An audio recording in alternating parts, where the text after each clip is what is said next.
দুষ্কৃতীদের আক্রমণে আক্রান্ত পেচারতল থানাধীন ষোলনালা গ্রাম পঞ্চায়েতের এক যুবক। আহত যুবকের নাম প্রয়াস চৌধুরী, বাড়ি পেচারতল বাজার সংলগ্ন হাসপাতাল পাড়া এলাকায়। ঘটনার বিবরণে জানা যায় যে শুক্রবার রাত্রিতেই হাসপাতাল পাড়াস্থিত ভাড়া বাড়িতে ঘটে এই প্রাণঘাতী হামলা। আক্রান্ত যুবক অভিযোগ করে জানায়, ওই দিন রাত্রিতেই ষোলনালা এলাকার একটি জলসার অনুষ্ঠানকে কেন্দ্র করে ওই এলাকায় বসে জান্ডিমুন্ডা জুয়ার আসর।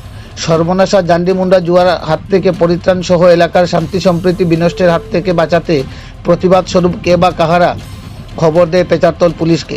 পরবর্তীতে পুলিশকে খবর দেওয়ার বিষয় ধরে সন্দেহমূলক প্রয়াস নামের ওই যুবককে নাকি অভিযুক্ত করে এলাকারই বিপ্লব দে ও শৈলেশ দেবনাথ মিলে রাত্রিতে ঘুম থেকে উঠিয়ে এনে ধারালো দা দিয়ে আঘাত করতে প্রয়াসের চোখ, মুখ এবং কোমরে আঘাতের চিহ্ন প্রতিফলিত হয়। এই আক্রমণের প্রতিবাদে আহত প্রয়াস পেচারতল থানায় 2 অভিযুক্তের নামে মামলা দায়ের করে এবং জেলা পুলিশ সুপার, কুমারঘাট মহকুমা পুলিশ আধিকারিক, পেচারতল কেন্দ্রের বিধায়িকা তথা মন্ত্রী শান্তনা চাকমা ও রাজ্যের মুখ্যমন্ত্রী মানিক সাহার নিকট বিষয়টি লিখিত আকারে অবগত করেন। পেচারতল থেকে নিজস্ব প্রতিনিধি রিপোর্ট, শ্যামলী ত্রিপুরা।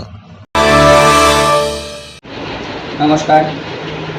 আজকে আমি আমার একটা বিশেষ সমস্যা নিয়ে সাংবাদিকদের এবং পেচারতল থানার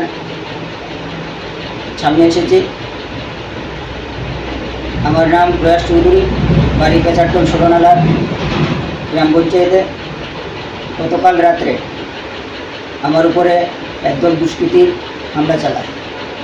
আমাকে আমার বাড়া ঘর থেকে ঘুম থেকে উঠায়, ডেকে তারপর দা দিয়ে আঘাত করে।